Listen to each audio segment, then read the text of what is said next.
Good evening, City Council. My name is John Kiefer. I'm the president of Atheists of Florida, and I'd like to address you this evening on Resolution 5110, particularly the portion concerning your prayer ritual.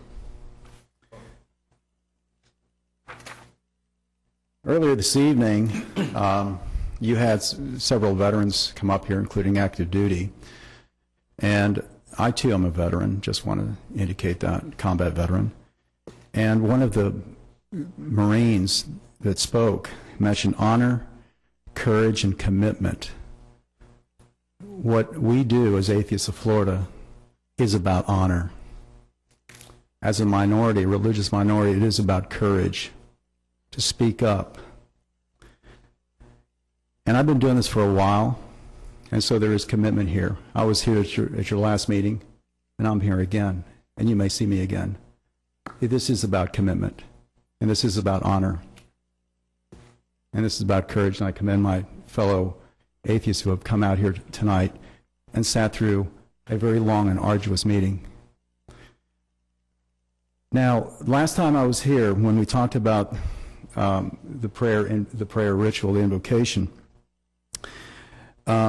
Councilman McGrail stated something to the effect that, well, I could just go ahead and leave during the prayer ritual, or that another may have said something to the effect I could come in late, 5 minutes late.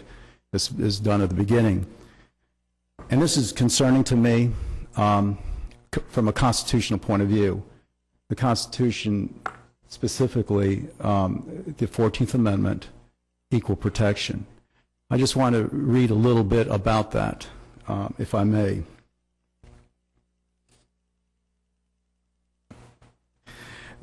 Councilman McGrail's recommendation in the context of... Please address the council as a whole. That's part of the council rules. You say a council member said this, not council member McGrail, not council member Brandt. Okay. That's the rules. Okay, and that's fine. The council stated to me in response to my statement that I could leave the room or come in late. In that context, Resolution 5110, particularly the prayer part, will violate our civil rights under the Equal Protection Clause of the 14th Amendment. The Equal Protection Clause of the 14th Amendment of the United States Constitution provides that no state shall deny to any person within its jurisdiction the equal protection of the laws. You see, you're forcing me as an atheist to do something completely different so that you can conduct a prayer ritual. This is different from everyone else. Because I'm a minority, I'm told, well, you don't have to, and I'm going to use an analogy here. And please, if I offend anyone, understand this is an analogy. You don't have to drink from that water fountain. No one's forcing you to do that. No one's forcing me, is what you're saying, to participate in this prayer. I can leave the room and come back afterwards, or I can come in later. Understand what this is. Freedom of religion and freedom from government-sponsored and endorsed religion are fundamental rights. By imposing prayer rituals at government meetings, Resolution 5110 categorically discriminates against non-believers and denies non-believers equal protection of the laws. Try to understand that in the context of the analogy. The resolution's prayer policy absolutely excludes non-believers in the formulating of that policy. Moreover, Resolution 5110's prayer policy is not narrowly tailored to promote a compelling or overriding governmental interest. There is no governmental interest in conducting prayer. Instead, the prayer policy in Resolution 5110 serves no legitimate end of government and has the purpose and effect of advancing religion, endorsing religion, and conveying religious messages. Hence, Resolution 5110 forces attendees at the City Council's government meetings to stand and bow their heads, as was ordered or indicated today by the council person who gave the prayer, to stand and bow your heads And as such, we as atheists have to pretend to pray, or we can remain seated and thus be singled out from the group as non-believers or outsiders. Resolution 5110 will unlawfully discriminate against Americans who are non-believers and will cause irreparable harm to our constitutional rights as citizens who attend your meetings. Thank you very much.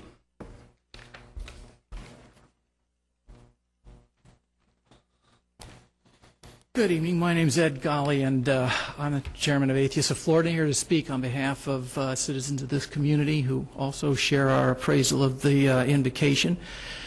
I'd like to say, first of all, how genuinely impressed I was when we were here at your previous meeting with the attention given to all of our comments by each and every one of you on the council. And I would like to address some of the issues that were brought up in response to your comments and inputs about what we addressed. First, we were questioned why we omit the phrase "under God" on our T-shirts. Under God, in our opinion, converts our Pledge of Allegiance to a prayer of allegiance. When we add those two words, which were put in, of course, during the mid-'50s McCarthyism hysteria. And let's face it, we all know exactly which God is being implied in this Pledge of Allegiance, and when we amended our national motto from E Pluribus Unum to In God We Trust. Now, I personally don't prefer to acknowledge any of the 20,000 plus gods that have been dreamed up by our species, and I think that no American should ever be defined by his or her beliefs. And a pledge that includes a religious theme proposes to do exactly that. Another issue that came up was that the invocations are non-sectarian and therefore shouldn't be considered offensive to us. Well, government in our country has been structured as a completely secular institution so that will serve all citizens with complete impartiality. And government has an obligation and a responsibility to conduct its affairs with complete neutrality with respect to religion. We were told that free exercise, as established by the First Amendment, would allow any government official to entertain prayers in a public forum like this. Well, I would remind you of Chief Justice Roy Moore, who gained national attention when he put a plaque of the Ten Commandments in his public courtroom. The controversy actually propelled him to be elected the Chief Justice of the Alabama Supreme Court, at which point he promptly put the Decalogue carved in stone right there in the foyer to the building. Now, it was all paid for by private subscription, didn't cost the taxpayer anything, and yet the federal government determined that it had to be removed. Was this a violation of his free exercise clause? Not at all, because he was using the government to promote his ideology. He's not supposed to do that. 1963, the Supreme Court of this country voted 8-1 to prohibit the recitation of public prayers, or prayers in our public schools, I should say. Now, is that a violation of any teacher's freedom of religious expression, to prohibit that teacher from imposing his or her religious ideologies on the students? Not at all, because it's a government institution, and our government should remain neutral with respect to religion. And finally, let's see, let me see here. The final comment I wanted to respond to was, the idea that the Ten Commandments are a representative of our history, and really the history and the foundation of Western civilization. I think that throughout history, scores of civilizations have formed, incorporating foundations that include laws forbidding murder and stealing. They establish marriage, and they advocate really a mutual civility among the populace. And they'd never heard of the Christian religion or Jesus Christ or Yahweh or the Ten Commandments. There's nothing unique about our civilization structure with respect to the Christian religion. Our Constitution is the foundation of our social and legal culture, and in fact has served to protect those of us who really don't subscribe to religious dogma from being compelled to comply with it against our will. I think most, if not all, of the theocratic societies that exist in the world today remain horribly repressed cultures, literally inhospitable to the concept of religious or personal freedom. So let's not take even the first step toward the introduction of religion in our government or any of its institutions. Let's remain true to the principles of our Constitution and a totally secular government. Isn't that really what all those soldiers are fighting for that we thank tonight? I think so. Hope each and every one of you has a very nice holiday. Thank you for your attention.